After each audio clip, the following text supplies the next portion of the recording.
അസ്സലാമു അലൈക്കും. പ്രിയമുള്ളവരെ, ഞാൻ ഇന്നത്തെ വീഡിയോയിൽ പറയാൻ പോകുന്നത് ഖുർആനിലെ ഒരു ചെറിയ സൂറത്തിനെ കുറിച്ചാണ്. ഈ ചെറിയ സൂറത്ത് അത്ഭുതം തീർക്കും നമ്മുടെ ജീവിതത്തിൽ. ഈ സൂറത്ത് ഓതിയാൽ ഏത് നടക്കാത്ത ആഗ്രഹവും നടക്കും. ഈ സൂറത്ത് പാരായണം ചെയ്താൽ ഒരുപാട് നേട്ടങ്ങളുണ്ട്.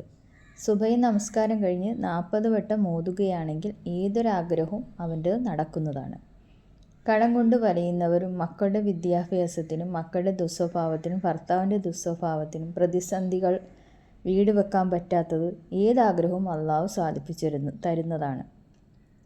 അതുപോലെ തന്നെ ഏതെങ്കിലും വസ്തു കാണാതെ പോയാൽ ഈ സൂറത്ത് ഓതി നിയ്യത്ത് ചെയ്താൽ ആ വസ്തു കിട്ടുന്നതായിരിക്കും.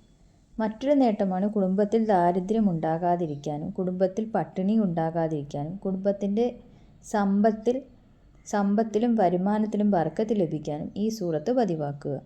മറ്റൊരു നേട്ടമാണ് ശരീരം വേദനയ്ക്ക് ഈ സൂറത്ത് ഓതുന്നത് നല്ലതാണ്.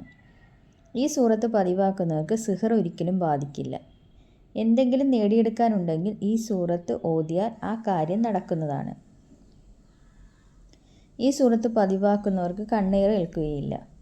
മറ്റൊരു പ്രധാനപ്പെട്ട നേട്ടം, ഈ സൂറത്ത് പതിവാക്കുന്നവർക്ക് മാനസികമായും ശാരീരികമായ സാമ്പത്തികമായ വിഷമങ്ങളും മാറ്റും ഇൻഷാ അല്ലാഹ്. ഈ സൂറത്ത് ഈ രീതിയിൽ ഓതിയാൽ കാര്യങ്ങളെല്ലാം എളുപ്പമായി നടക്കും. ആ സൂറത്ത് ഇതാണ്, സൂറത്തുൽ മുസമ്മിൽ. സുബഹിയുടെ സുന്നത്ത് നമസ്കാരത്തിനും ഫർള് നിസ്കാരത്തിനുമിടയിൽ 2 വട്ടം ഈ സൂറത്ത് ഓതുക. ഇങ്ങനെ 2 തവണ ഒരു ദിവസം നമ്മൾ ഓതുകയാണെങ്കിൽ നിങ്ങളുടെ കാര്യം ഇൻഷാ അല്ലാഹ് നടക്കുന്നതാണ്. 7 ദിവസമോ 11 ദിവസമോ ഓതാവുന്നതാണ്. സൂറത്ത് മുസമ്മിൽ ഈ രീതിയിൽ ഓതിയാൽ നിങ്ങളുടെ മല പോലെയുള്ള പ്രശ്നങ്ങൾ അള്ളാഹു മാറ്റിത്തരുന്നതാണ്. വിശുദ്ധ ഖുർആനിലെ 73-ാമത്തെ അധ്യായമാണ് സൂറത്തുൽ മുസമ്മിൽ.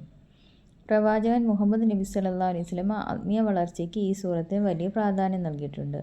അള്ളാഹുവുമായുള്ള പ്രാർത്ഥന, തഹജ്ജുദ്, ക്ഷമ, വിശുദ്ധ ഖുർആൻ പാരായണം എന്നിവയുടെ പ്രാധാന്യത്തെക്കുറിച്ച് ഈ സൂറത്തിൽ പറയുന്നുണ്ട്. അള്ളാഹു സുബ്ഹാനഹു വ തആലയുടെ ബർക്കത്ത് കൊണ്ട് നമ്മുടെ കാര്യങ്ങളെല്ലാം എളുപ്പമാക്കി തരട്ടെ. ആമീൻ. അസ്സലാമു അലൈക്കും.